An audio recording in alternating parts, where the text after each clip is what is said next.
ꯏꯁꯩ ꯌꯥꯝ ꯆꯟ ꯊꯤꯟꯗꯦ ꯀꯣꯏ ꯆꯥ ꯇꯨꯝꯃꯒꯦꯔꯥ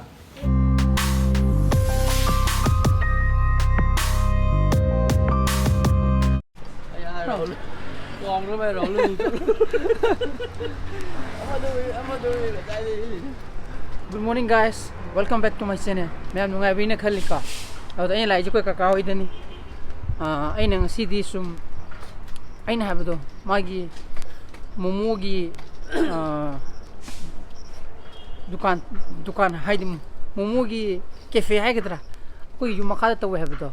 Aw da mana momo do kamai tona moina kamai tona sage habado. Aina oning dana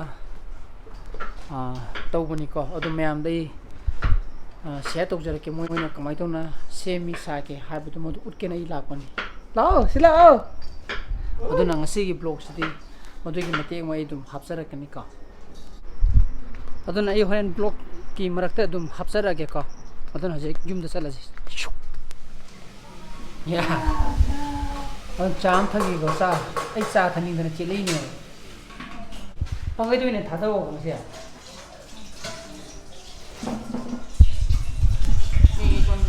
나오야 바 하나 건데 또 기대자라. 그이게. 상파리 콘텐츠 사람 세트는 없지. 나우리아디. 나우리아도 끼노. 저 코로카니 해주지.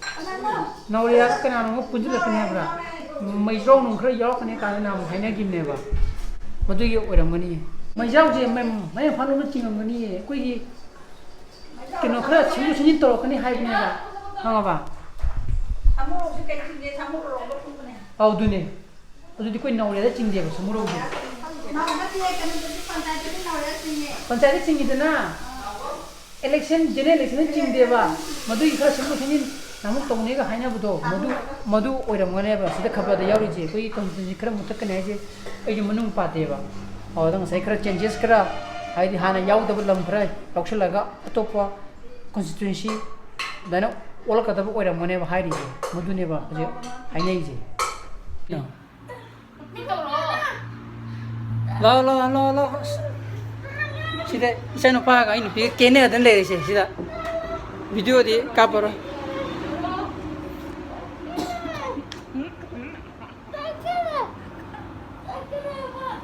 लाओ ने पुंगा तारे पंगाई जो थिंदुने लाओ यारे लाओ पंगाई थिले कोनसे ओ कतै जा ओके ऑफिस गाडी चला लंफेदोइन लंफेदोइन थादरोबा याम फरेदन ला चलो जी थेंगे दन आई लंफेल थादरुगी के को मसीदगी तारीख 8 तगी हांगने दो कोई मणिपुर यावब्रने मणिपुर दी लॉकडाउन तारीख 19 बक सांदोकनी ना हाई गुम तोइदुदी नंग डेट 8 ने खरा हांगनी हाइदु करिनो खंगद्रेजु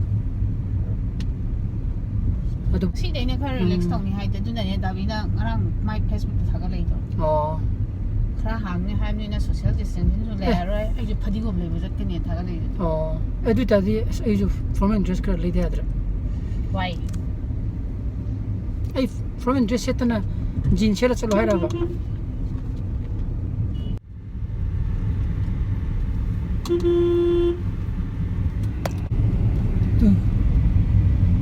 हांगरी मैम जुरोबा लोइना मो हांगे ngasi diko na mona somda parking nangai tawdaba parking ma'am ma tawre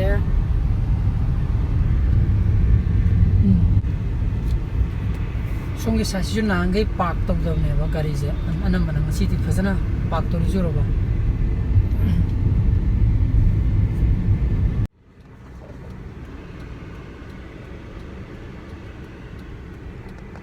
aduna channari ba ma'am जे आइजु मंगारे अमजु मंगारे लोइना मो हाइदि चत्ता यादतना अदगी तौदा यादतना तौरिंग आतनी को सी तौजरगो जु ngसाइगी खोइगी इसा इसाना ज्ञान ताबा मदि मथो यम तारे आई सोशल डिस्टेंसिंग अदगी मार्क्स मदि कंपल्सरी मैम जु लुम खंगर बंगा तनी सी जमदि उक्त्रगदि आई म नारा पकान आइगी फैमिली नारक पये नापत पये केनो द हजिकी मसी उरी फिबम जना लोइना मो कोई नॉर्मल लाइफ ता लापगी टैप बेमुक तौनरेब नांगे ट्रैफिक जाम होइदबदो हजि पैखले दुकान लोइनो हांगामिना अनम दुकान ngasi di loina mo hangoi ko साइजु अदुम उरिदुनी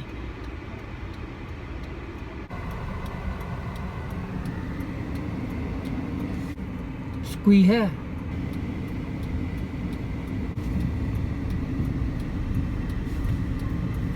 sida ma pharak ta dana thongjal le tu gari ma hisu nangai sum thoru da bagi kokthoi koktopuju oramai ya phana dong khala lore se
adana koi kagi magi momo sabam sina koi gi mathel momo haiba koi gi malom awang dani ko airport gi haidar kan da han ba army gi opposite ni adum sorok me adum phanga mani adu mai da phangi je koi gi chicken momo adagi veg momo adagi chicken roll de chow they sometimes koi gi chicken samosa adu ngasai haire ba item hom du dum phangane ba Hajitubu lockdown obegi sigi jaga je magi di sabam phabam neba adu lockdown obegi sida same de wani koi gi lakan da pack toraga dum pithoki bine ba aduna somnom da koi gi malom da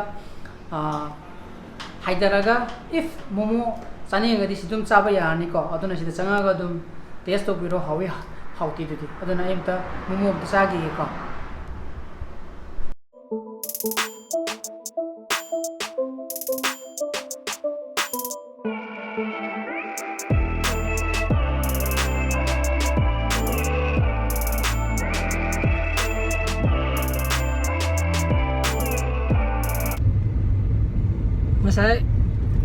Masai na ayuk tadi miam cili hai dana hojik uri duni ko koi gi pung ani butang oirama le se hangi se ko sidadi loina mo hojik do loina mo koi hangi film da lockdown gi film da mung lai pung ani gi mutung dadi kanam ta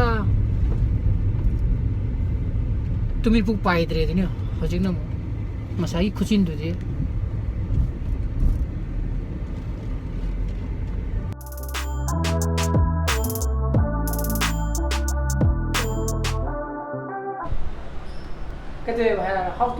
how to change my wife am to immediately have rakam like phone maneba asing bali my spelling lang maneba ado to obana se ascopy how to change my life hai bane ba how to change my life hai bu soi da spelling so wife hai gi ne ba life to mo ta ai yo bane ba nongal ka man ma yo la khang ye ko as ai loi soi re na wife sin life on thok ne life on thok de gram sit de rồi ba hજી ki wai da ase mo ne ba writer ko pi bane ba kai facebook ko thena gi ne ba ai di soi bi gi malana phau gi ma sit pa ma sai ma gi title do w ga m ga ne ba ka ha khene gi bi gi mi gi turning point ma o gi do era ba madu mak na sabi deep fry ba nang thau entra banji ga sigi moro asa ji ga sa bi di si khwa di bo Nên thôi để không được. hey thắc ni ko me mai cha ri ji Thôi thì mình cái thật ra lại. cái thật Chút đây rồi bố tự. đang nghe trên nang si kya su ra ba đang mấy áo ha chiyo Ai chả chân thịt đấy. xin mời Ai chả chân thịt đấy. Coi chả. Tôi mình gì ạ? Tôi mình nhiều mà.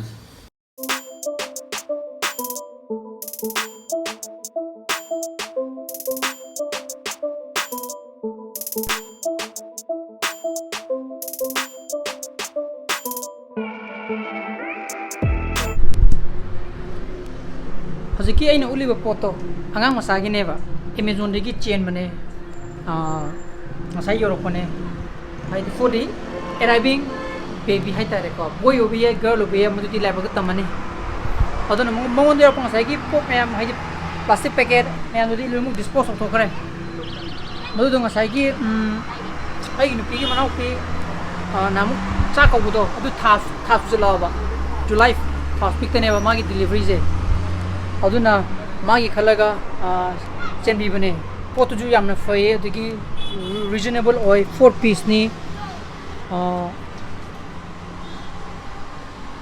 takine ye yauri je frit mari ne tra pi mari ne Moza mari ne, khur moza mari ne. frit moza mari ne khong moza mari ne ha aduna lupa sanga ga kuma pan khak ni ko tiri do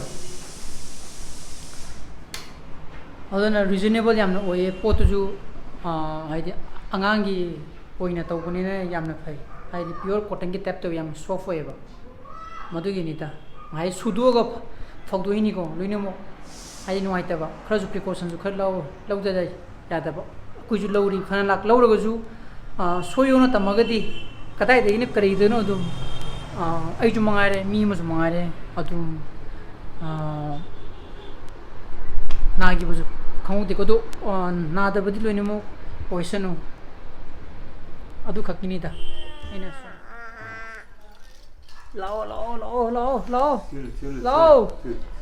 lao ga doctor lao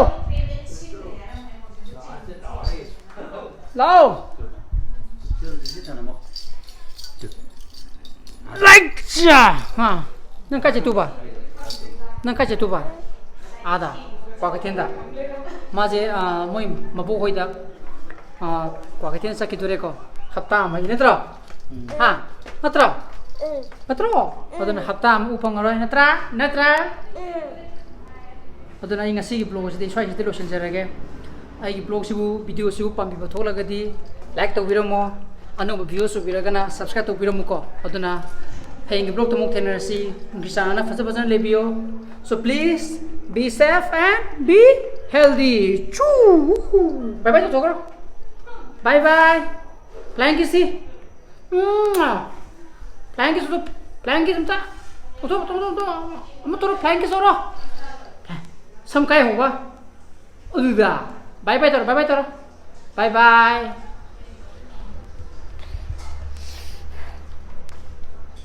Nah.